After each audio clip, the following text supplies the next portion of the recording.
اسی طرح شادی شدہ مرد اپنی عورت کے ساتھ زندگی بھر کبھی بھی جمع کر سکتا ہے، رات میں سو سکتا ہے، لیکن حالت روزہ رکھنے سے پہلے آج نیت یہی کریں کہ مولا تعالیٰ یہ روزہ میرے تمام برے اعمال کے لیے کفارہ ہو جائے، یہ ڈھال بن جائے۔ جانتے ہیں آپ اپنے نفس امارہ کو روکنے کا سب سے بہترین آلہ بھوک ہے۔ بھوک، جتنا آدمی بھوک کے ذریعے سے اپنے نفس کو مار سکتا ہے دوسری کوئی چیز نہیں ہے۔ آپ دیکھیں اس رمضان المبارک میں بہت ساری حلال چیزیں آپ کو حرام کر دی گئی ہیں، یعنی سحری سے لے کر افطاری تک۔ میں یہ نہیں کہہ رہا کہ شراب پینا حرام ہے، نشہ کرنا حرام ہے، وہ تو پوری زندگی بھر حرام ہے، لیکن آپ کو چاول روٹی تو حلال ہے نا، سبزے سیب پھل فروٹ تو حلال ہے، لیکن یہ حلال چیزیں بھی اللہ نے آپ پر حرام رکھی ہیں، روزے کے عالم میں نہیں کھا سکتے۔ سحری سے لے کر افطار تک یہ حلال لقمے، پانی تو حلال ہے، پاک ہے، لیکن آپ کے لیے روزے کے عالم میں حرام ہے۔ اسی طرح شادی شدہ مرد اپنی عورت کے ساتھ زندگی بھر کبھی بھی جمع کر سکتا ہے، رات میں سو سکتا ہے، لیکن حالت روزہ میں وہ حلال کام بھی حرام ہے، حلال کام بھی حرام ہے۔ اپنی عورت سے جمع کرنا حالت روزہ میں کیوں روکا گیا؟ کھانا پینا بھی حلال تھا، عورتوں کے ساتھ شباشی بھی حلال تھی، لیکن روزے کے عالم میں ان حلال چیزوں کو روکا گیا۔ تو آپ سوچ سکتے ہیں اس چیز کو، سوچ سکتے؟ وجہ یہ ہے کہ حلال چیزوں سے آپ کو روک کر بڑے حرام چیزوں سے بچانا مقصود ہے۔ آج اگر اپنے آپ میں اتنا کنٹرول کر لے جاؤ کہ چند حلال چیزوں سے دن بھر بچ سکتے ہو، انشاءاللہ رمضان کے بعد بڑی حرام چیزوں سے بھی اللہ آپ کو محفوظ رکھے گا۔ میرے عزیزو، برا ہے ان لوگوں کا جن کو میرے آقا صلی اللہ تعالیٰ علیہ وسلم نے دعائے ہلاکت فرمائی۔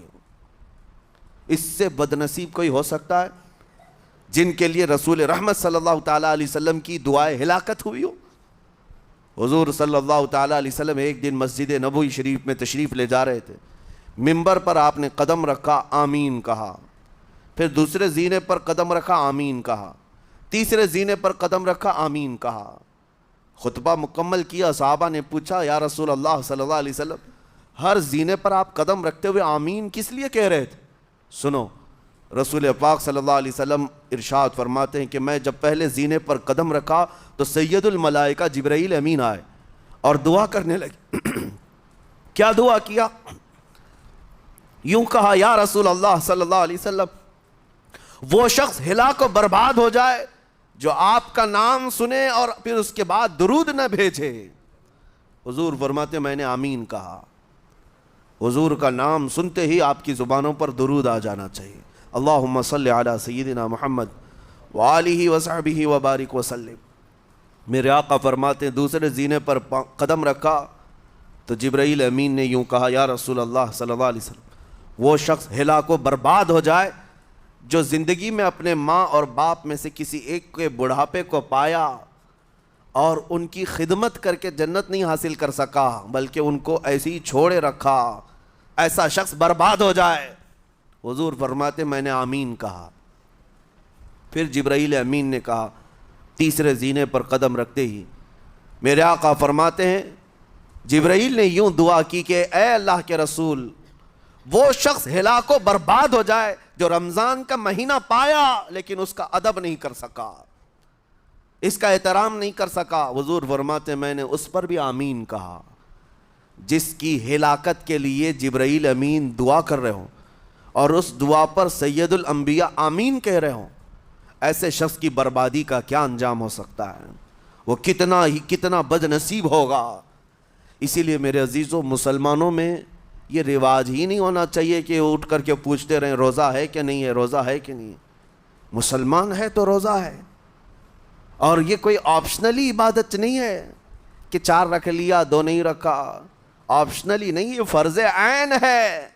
ایک روزے کو چھوڑنے کا گناہ فرمایا گیا 600 سال تک اسے دوزخ میں رکھا جائے گا، 600 سال تک۔ یہ معمولی چیز نہیں ہے، اور جن کے پچھلے روزے قضا ہو چکے ہیں معاف نہیں ہوں گے۔ تھپڑ مار لیں گال پہ، توبہ توبہ کر لیں، معاف نہیں ہوں گے۔ توبہ تو کرنے کے ساتھ ساتھ قضا بھی کرنا ہوگا. جب موقع ملے سال بھر میں اپنے چھوٹے ہوئے روزوں کو واپس کرنا ہے. اس کی اہمیت میں آپ کو بتا دوں, ایک روزہ اگر جان بوجھ کر کے کسی نے توڑا یا چھوڑا تو جانتے ہیں اس کا کفارہ کیا ہے؟ اس کا کفارہ یہ ہے کہ اس کے بدلے میں دوسرے دنوں میں 60 روزے کنٹینیو رکھے. رمضان کا ایک روزہ پورا کرنے کے لیے 60 روزے رکھنے پڑ جائیں گے. ہاں اگر کسی عذر کی وجہ سے, کسی تکلیف کی وجہ سے چھوڑا تھا, بیمار تھا یا سفر میں تھا یا تکلیف کی شدت تھی, اس وجہ سے روزہ چھوڑا تھا, تو اس کے بدلے میں ایک روزے کی قضا ایک ہی روزہ ہوگی. لیکن بغیر کسی عذر کے, شہوت کی وجہ سے, نفس پرستی کی وجہ سے توڑا تھا یا چھوڑا تھا تو پھر 60 روزے رکھنے پڑ جائیں گے. اس سے اندازہ ہوتا ہے کہ ایک روزے کی اہمیت کیا ہے رمضان کے. اسی لیے میرے عزیزو, یہ روزے آسان ہیں, روزے آسان ہیں, اس کو رکھ لو, اس کی جزا بہت بڑی ہے, اس کی جزا بہت بڑی. ویسے بھی آپ دوسرے دنوں میں لیٹ ناشتہ کرنے کے بھی عادی ہیں. ممبئی والوں کا تو حال یہی ہے, 12 بجے کے بعد 1 بجے 2 بجے تو ان کے ناشتے ہوتے ہیں. دوپہر کا کھانا تو شام 5 بجے ہو رہا ہوتا ہے. بس وہ ناشتہ اسکپ کرنا ہے, دوپہر کے کھانے جو آپ کے ہوتے ہیں اس سے اور تھوڑا ایکسٹینڈ کر لیں تو افطاری کا وقت آ جاتا ہے. کوئی بہت بڑی دقت کی بات نہیں, کوئی بہت بڑے بوجھ کی بات نہیں, آسان ہے. آج الحمدللہ ہمارے 5 سال 6 سال کے بچے روزہ رکھ لیتے ہیں, تو بڑوں کو تو اللہ نے جو طاقت عطا کی ہے, روزہ ہرگز ترک مت کرو. لیکن ساتھ میں آج یہ میسیج ضرور دوں گا, نیت یہ کرو کہ مجھے تقویٰ مل جائے, مجھے پرہیزگاری مل جائے. اور یہ آپ کو خود چیک کرنا ہوگا. روزانہ رات کو نماز میں کھڑے ہو جاؤ تراویح کے, دیکھو کہ کتنی تبدیلی آ رہی ہے. آج میں نے روزہ افطار کیا, میرے اندر بدلاؤ آیا کہ نہیں آیا؟ اور اگر نہیں آ رہا ہے, کوئی تبدیلی نہیں آ رہی ہے, تو اس کا مطلب ہے آپ تقویٰ نہیں حاصل کر رہے, آپ تو روز مرہ کی روٹین پر چل رہے ہو. روٹین پر چلنے کا مطلب یہ روزہ نہیں ہے. روزہ تقویٰ دے کر جاتا ہے بندے کو, روزہ خوف خدا دے کر جاتا ہے بندے کو. اسی لیے میرے عزیزو, آج دیکھیں آپ بہت ساری برائیوں سے رمضان میں بچ جاتے ہیں, تھوڑی اور محنت کی ضرورت ہے. ہم نے دیکھا ہے بہت سارے گھروں میں, باقی عیاش گھروں کی مجھے کوئی وہ نہیں ہے, ان سے کوئی لینا دینا نہیں, لیکن نارمل مسلمانوں کے گھروں میں بھی ہوتا یہ ہے, عورتیں بچوں کو تلقین کرنا شروع کر دیتی ہیں, گانے بند کرو, ٹی وی بند رکھو, بہت ساری چیزیں بند رکھو کہ رمضان آیا ہوا ہے. اور رمضان میں اگر ٹی وی لگا بھی لیا تو کچھ اسلامک چیزیں دیکھنے لگ گئے. ماحول تم نے خود ہی بدلا ہے اپنے گھر میں, کچھ چیزوں کو آپ نے بدلا ہے اور کچھ چیزوں کا ادب آپ نے کرنا شروع کیا ہے. اسی کو اور تھوڑی سی محنت کے ساتھ بڑھا لیا جائے, قسم رب ذوالجلال کی, ہر برائی رمضان میں ہی آپ سے ختم ہو جائے گی. جس کی کوئی چیز چھوڑنے پر نہیں چھوٹتی ہے, وہ رمضان میں کر کے دیکھ لے. اللہ کی بارگاہ میں یاد کرے کہ مولا دن بھر میں تیری رضا کے لیے بچ رہا ہوں, مجھے میری باقی زندگی میں ان گناہوں سے بچا لے. وہ رحمان ہے, جب وہ تمہیں اس کے بدلے میں جنت دیتا ہے تو یہاں برائیاں کیوں نہیں چھڑواتا؟ یقیناً وہ برائیوں کو تم سے دور کرے گا. قرآن کا فرمان عالی شان, لعلکم تتقون, اسی پر میں نے آپ کے سامنے بات رکھی ہے. روزے اس لیے فرض کیے گئے ہیں تاکہ تمہیں تقویٰ مل جائے, پرہیزگاری مل جائے. بعض لوگوں کو دیکھا گیا ہے رمضان المبارکہ میں بھی وہ اپنی بری حرکات سے باز نہیں آئے, ان کی روٹین ویسی جاری رہی. نعوذ باللہ, نظروں کی خطائیں بھی باقی رہیں. اور سب سے بری چیز یہ ہے کہ رمضان میں شیطان کی نیابت اگر کوئی کر رہا ہوتا ہے تو تمہارا یہ موبائل فون ہے.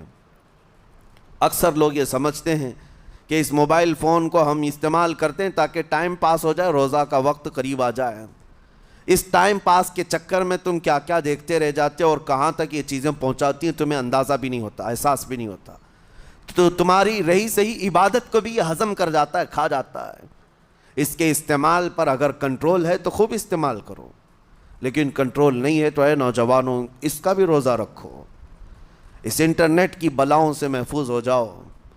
اس لیے کہ بہتوں کو میں نے دیکھا ہے, ان کے دن بھر اور رات بھر رمضان میں سوشل نیٹ ورکس پر مصروفیت ویسی کی ویسی ہے جیسے دوسرے دنوں میں تھی. وہ رات بھر چیٹنگ میں بھی مصروف ہیں, ایک دوسرے کو ادھر ادھر بھیجنے میں بھی مصروف ہے. ساری چیزیں جوں کی توں چل رہی ہیں تو تمہارے موبائل نے تمہیں تقوی سے بہت دور رکھا ہے, تمہیں رب تعالیٰ کے قریب ہونے نہیں دیتا. اپنے آپ کو بدل لو. ظاہر سی بات ہے یہ سخت چیز ہے, اگر کوشش کرو گے تو بچ جاؤ گے, اور تقوی اتنی آسانی سے تو نہیں ملتا. اپنے آپ کو سٹرگل کرو, انشاءاللہ العزیز دل پاک ہو جائے گا. پھر آپ کو اپنی زندگی کے اندر جو اجالے نظر آئیں گے وہ خود آپ محسوس کریں گے, آپ محسوس کریں گے. گناہوں کے اندھیروں نے دل پر ایسی کالک رکھی ہے کہ آپ کو کچھ بھی یہاں پر سمجھ میں نہیں آتا, ورنہ نمازوں کا لطف ایسا ہے, قرآن کا مزہ ایسا ہے, جسے یہ لگ جائے دنیا کی کوئی نعمت اس کے سامنے ہیچ نظر آتی ہے, کوئی چیز اسے اچھی نہیں لگتی. لیکن کب؟ جب اسے تقوی کا اجالا حاصل ہو جائے. میرے عزیزو, اللہ کریم کی بارگاہ میں دعا گو ہوں, مولا قدیر و جبار ہم سب کو تقوی و پرہیزگاری عطا فرمائے, اور ہم سب کے روزوں سے اللہ تعالی ہمیں پرہیزگاری عطا فرمائے. ان روزوں کے انوار اور برکات اور رمضان کے احترام کی ہمیں توفیق عطا فرمائے. مولا کریم تیری خشیت سے اور تیرے خوف سے آنکھیں جو بھیگتی ہیں ان آنکھوں میں ہمارا شمار فرما دے. تیرے یاد میں رونے والے بندوں میں ہم سب کو شامل فرما. وصلی اللہ تعالی علی خیر خلقی محمد وآلہ واصحابہ اجمعین, وآخر دعوانا ان الحمد للہ رب العالمین. السلام علیکم.